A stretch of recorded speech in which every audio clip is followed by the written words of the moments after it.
السلام عليكم ورحمة الله وبركاته. الحمد لله رب العالمين والصلاة والسلام على أشرف الأنبياء والمرسلين نبينا محمد وعلى آله وصحبه أجمعين وبعد. الحمد لله. قال الله عز وجل كل نفس ذائقة الموت. আল্লাহর শুকরিয়া আদায় করে যিনি আমাদেরকে মদিনার এই জায়গাতে একটি ঘরে আল্লাহর দ্বীনের কথা আলোচনা করার তৌফিক দান করেছেন বলে আলহামদুলিল্লাহ। প্রিয় ভাইরা, একটা সত্য কথা কি যে আমাদের মরতেই হবে, তাই না? এবং আল্লাহর কাছে আমাদের যেতে হবে। প্রতিদিন সকালে আমরা বলি ওয়াইলাইহিন নুশুর, আর রাতের বেলা বলি ওয়াইলাইহিল মাসির। দুটা শব্দ কিন্তু আমরা বলি প্রতিদিনই বলি যে আমরা আল্লাহর কাছে যাব। প্রতিদিন সকাল বিকাল বলি, রাতে বলি। যারা দোয়াটা পড়ে, যারা পড়েন না তারা কিছুই বলেন না। দুর্ভাগ্য এখানে, তা বলতে হয়। তা আমরা আল্লাহর কাছে প্রত্যাবর্তন করবো, এবং চাইলেও না চাইলেও। আপনি না চাইলে থাকতে পারবেন?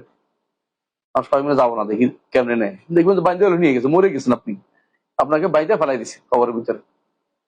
কবরে যেহেতু যেতেই হবে, এবং কবরে যাওয়ার তো কি আখিরাতের প্রথম স্থান, আখিরাতের প্রথম মঞ্জিলা, প্রথম জায়গা। এটা প্রথম মঞ্জিল বলে না, প্রথম জায়গা, মঞ্জিলে মকসুদ বলে। প্রথম জায়গাতে যাচ্ছি। কবর থেকে নিয়ে শুরু করে জান্নাত জাহান্নাম যাওয়া পর্যন্ত আপনার আমার হাতে কোনো জোর করে কিচ্ছু করার ক্ষমতা নেই। আছে? আমি যে ওখানে চিল্লে করলে কিছু হইব? কোনো কাজ হবে না। যতই চিল্লে করে কাজ হবে না। যেহেতু যেতেই হবে তার কাছে, যত তাড়াতাড়ি উপলব্ধি আসবে ততই ভালো। আমি আপনি অনেক কথাই বলি, অনেক গুরুত্ব দেই না, কিন্তু আমার গুরুত্ব দেওয়া উচিত। কেন গুরুত্ব দেওয়া উচিত? আমি ওখানে যেতে হবে, আমার ওখানে যেতেই হবে।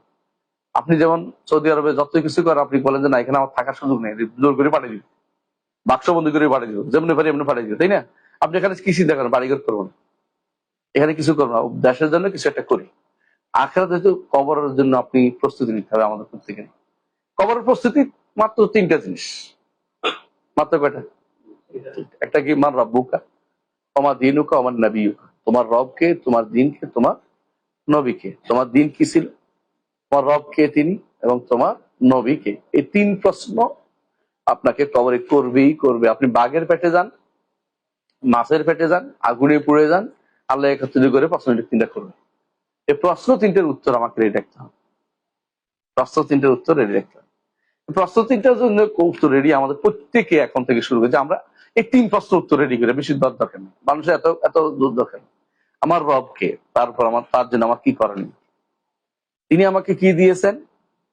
খাওয়াচ্ছেন না, নিঃশ্বাস দিচ্ছেন না, সুস্থতা দিচ্ছেন না, বিদেশে আসার সুযোগ দিচ্ছেন না, চলাফেরা করার সুযোগ দিচ্ছেন না। চোখের নিয়ামত আদায় করতে পারবেন? চোখ, হাতের নিয়ামত আদায় করতে পারবেন? বিশেষ করে কখনো কখনো আপনি যদি ঘুমিয়ে পড়ে যাচ্ছেন, হাত ধরে রাখতে পারেন। আল্লাহ আপনাকে এই নিয়ামতটা দিচ্ছে, আপনি কখনো এইগুলো শুকরিয়া আদায় করে শেষ করতে পারবেন না। এই জন্য তার প্রতি একটা কিছু আমার করা আছে, তাই না? এই নিঃশ্বাস, কয়দিন আগে যখন করোনা হয়েছিল, মানুষ এত বড় বড় জিনিস নিয়ে নিয়ে হাঁটছে কেন? নিঃশ্বাস ফেলতে পারছে না, পয়সা দিয়ে কিনতে হয়েছে তাদের। এই সৌদি আরবেরই এক লোক তার 70 দিন পরে তার ইয়া থেকে বের করছে, ওই যে আইসিইউ থেকে বের করছে। তার উপর 70,000 রিয়ালের একটা বিল ধরাই দিছে, বুঝছেন? 70,000 রিয়াল, 70 দিনে 70,000 রিয়াল। বেটা কাঁদতে আরম্ভ করছে। ওনার বলতে, কাঁদছো কেন? টাকা বাদিয়ে দেবো কোন? টাকা এই জন্য কাঁদছি না, আমার রব আমাকে, আমার বয়স 70, এত বছর ধরে আমাকে বিনা পয়সায় আমাকে এই নিঃশ্বাসটা নিতে দিছে, আর তোমরা 70 দিনে আমার 70,000 উঠে দিচ্ছে বিলটা। আল্লাহর নেয়ামত কত বেশি আমার উপর, আপনি কল্পনা করতে পারবেন না। যদি একটা নেয়ামত হারান, বুঝবেন যে কি হারাইছে। যেমন আমার চিনির বাজেট শেষ, চিনি খাইতে পারি না। আমি বুঝি যে কোনো কিছু স্বাদ করে যে চিনি দিয়ে খাবো, তার সুযোগ নেই।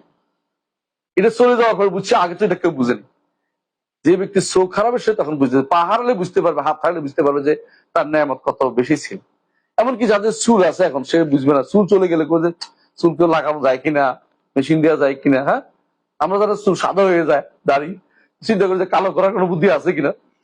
মস্তা খুঁজি সারাদিন বসে বসে। কেন? নেয়ামত তো বুঝার পেশা, উপলব্ধির বিষয়।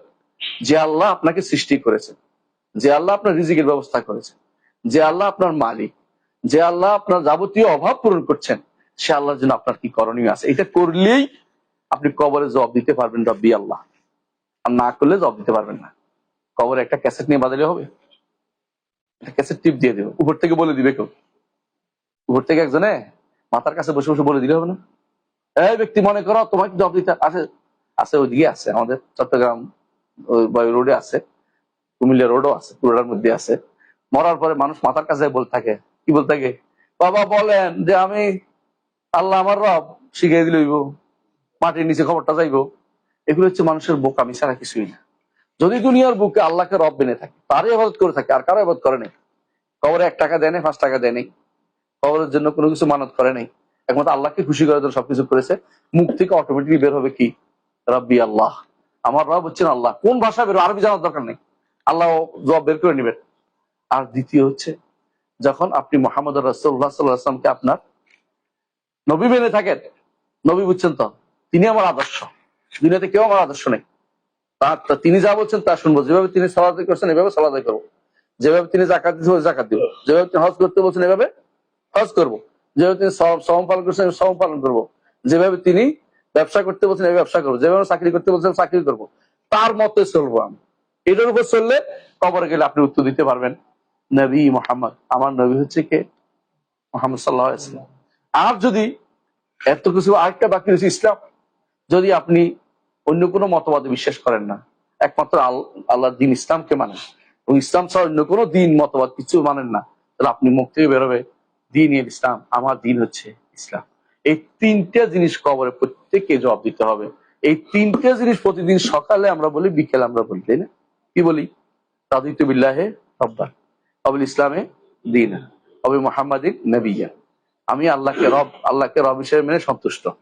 অর্থ বুঝছেন তো? সন্তুষ্ট তো, না মন থেকে, না মুখে বলছেন, শুধু মন থেকে সন্তুষ্ট হতে হবে, তিনি আমার রব, কারোর কাছে যাবো না, তার কাছে শুধুমাত্র তারই শুধু ইবাদত করবো। যারা দেশে যাবেন একটা বই পড়বেন, তিনি আমার রব, বইটা পড়বেন, ভালো ভালো লাগবে আপনার। তিনি আমার রব, একটা বই আছে বাংলায়, বাংলাদেশে 1 নম্বর এবং 4 নম্বর খন্ড পড়বেন, এটা পড়লে ভালো লাগবে আপনার, কারণ আপনি রবকে চিনতে পারবেন, তিনি আমার কেমন রব, তিনি আমার রব। এই বইটা পড়ুন রবকে চিনার জন্য। আল্লাহকে রব মেনেছে, দুনিয়াতে গেছেন, হ্যাঁ, আপনি যদি আল্লাহকে ভেবে সন্তুষ্ট বলতেছেন, রাদিতু বিল্লাহি রাব্বান ওয়া বিল ইসলামি দীনান, ইসলামকে দিন হিসেবে আমি সন্তুষ্ট, ওয়া বি মুহাম্মাদিন নাবিয়্যান, মুহাম্মদ সাল্লাল্লাহু আলাইহি ওয়াসাল্লামকে নবী হিসেবে মেনে আমি সন্তুষ্ট। আমার আর বাইরে কারো কাছে যাওয়া লাগবে না, আমি 3জনকে মেনে, এই 3টাকে মেনে চলবো দুনিয়াতে। আপনি বিশ্বাস করুন, জান্নাতে যাওয়ার জন্য সহজ হয়ে যাবে, আলহামদুলিল্লাহ। এত বেশি কাজ নেই, আলহামদুলিল্লাহ, শুধু 3টে জিনিস মেনে চলবে, নাকি আল্লাহকে রব, মুহাম্মদ সাল্লাল্লাহু আলাইহি ওয়াসাল্লামকে নবী, এবং ইসলামকে আমার একমাত্র জীবন বিধান, দিন, আমি আর কারো কাছে কোনোদিন যাব না। এই 3টে অবশ্যই আমাদেরকে মেনে চলতে হবে, এর বাইরে যাওয়ার কোনো সুযোগ নেই। এর বাইরে গেলেই কবরে গেলে ধরা খেয়ে যাবে। আর কবরে কেউ চিৎকার করলো বাইরে থেকে কেউ আসবে না, বাসাতে আসবে, দুনিয়ার মধ্যে চিৎকারে ওই দিকে আসবে, ও আসবে, দৌড়ে আসবে, কি হয়েছে বলে আমার বাসা, কিন্তু ওখানে কেউ বাসাতে আসবে না, কারণ আপনাকে 3টা জবাব রেডি করেই যেতে হবে। এই 3টার জবাব রেডি করেই আপনাকে ওখানে যেতে হবে। এই জন্য মোহাম্মদ রাসূলুল্লাহ সাল্লাল্লাহু আলাইহি ওয়াসাল্লাম বা দিন বা আল্লাহ, এই 3 জায়গাতে কোনো ছাড় চলবে না। এই 3 জায়গাগুলি আমরা যথাযথ মেনে চলবো, এবং আমরা মনে করি যে এটা আপনার যেখানে থাকেন সেখানে এটা আপনার সর্বাবস্থা, এটা আপনার জন্য কর্তব্য করণীয়। এটাই আবার দেখেন প্রতি আজানের মধ্যে, এটা কিন্তু আপনি বলেন, আজানের মধ্যে কখন বলতে হয় জানেন তো? যখন আশহাদু আন্না মুহাম্মাদার রাসূলুল্লাহ বলে, তখন কিন্তু একটু বাড়িয়ে বলতে, আপনার জবাবে কি বলবেন, ওয়া আনা আশহাদু আন্না মুহাম্মাদার রাসূলুল্লাহ, আমিও সাক্ষ্য দিচ্ছি যে মুহাম্মদ আল্লাহর রাসূল। তারপর বলতে হয় রাদিতু বিল্লাহি রাব্বান ওয়া বি মুহাম্মাদিন নাবিয়্যান ওয়া বিল ইসলামি দীনান। এখানে আগ পিছ আছে, এইজন্য বলতেছি রাদিতু বিল্লাহি রাব্বান ওয়া বি মুহাম্মাদিন নাবিয়্যান ওয়া বিল ইসলামি দীনান। এখানে একটু আগে আছে, একই কথা। এখানে মুহাম্মদ নবীর কেন, এটা তো ওই রাসূলুল্লাহ সাল্লাল্লাহু আলাইহি ওয়াসাল্লামের সাথে আছে, এইজন্য আগে বলতেছে রাদিতু বিল্লাহি রাব্বান ওয়া বি মুহাম্মাদিন ওয়া বিল ইসলামি দীনান। কখন বলে এটা জানেন তো? মানে লা হাওলা ওয়ালা কুওয়াতা ইল্লা বিল্লাহ বলার আগে, মানে হাইয়া আলাস সালাহ হাইয়া আল ফালাহ বলার আগেই বলতে হয়, ইয়ার মাঝখানেই, এই আজানের মাঝখানেই বলতে হয়। এটা শুনে যে অনেকে আমল করেন না, এটা আমল করবেন। যখন আশহাদু আন্না মুহাম্মাদার রাসূলুল্লাহ, আশহাদু আল্লা ইলাহা ইল্লাল্লাহ, তখন ও আনা আশহাদু আল্লা ইলাহা ইল্লাল্লাহ বলবেন, আমিও সাক্ষ্য দিচ্ছি যে আল্লাহ আপনি ছাড়া কোনো সত্য ইলাহ নেই। ও আনা আশহাদু, তারপর যখন বলবো আশহাদু আন্না মুহাম্মাদার রাসূলুল্লাহ, তখন আপনি কি বলবেন? ও আনা আশহাদু আন্না মুহাম্মাদার রাসূলুল্লাহ, তারপর বলবেন রাদিতু বিল্লাহি রাব্বান ওয়া বি মুহাম্মাদিন নাবিয়্যান ওয়া বিল ইসলামি দীনান। এটা সুন্নাত, এটা আমল করবেন, তাহলে বুঝবেন যে আপনি প্রতিদিন 5 বার আপনি স্বীকৃতি দিচ্ছেন যে আল্লাহকে মেনে আপনি সন্তুষ্ট, মুহাম্মদ রাসূলুল্লাহ সাল্লাল্লাহু আলাইহি ওয়াসাল্লামকে পেয়ে আপনি সন্তুষ্ট, ইসলামকে পেয়ে আপনি সন্তুষ্ট। এই সন্তুষ্টি অন্তর থেকে যদি হয়, আপনার জন্য জান্নাত অবধারিত। এই জন্য বলছি ওয়াজিবাত তাহুল জান্নাত, তার জন্য জান্নাত অবধারিত হয়ে যাবে। এই 3টা নিয়ে আমরা কবরে যেতে চাই, বেশি বাড়াবাড়ির দরকার নেই। অনেক কিছু করতে পারবো না, অনেক আমল করতে পারবো না, তবে 3টা নিশ্চয়ই আমরা কবরে যেতে চাই। আল্লাহ আমাদের তৌফিক দান করুন। আমি আর কথা বাড়াবো না। সুবহানাকাল্লাহি ওয়া বিহামদিকা, আশহাদু আল্লা ইলাহা ইল্লা আনতা, আস্তাগফিরুকা ওয়া আতুবু ইলাইক। আসসালামু আলাইকুম।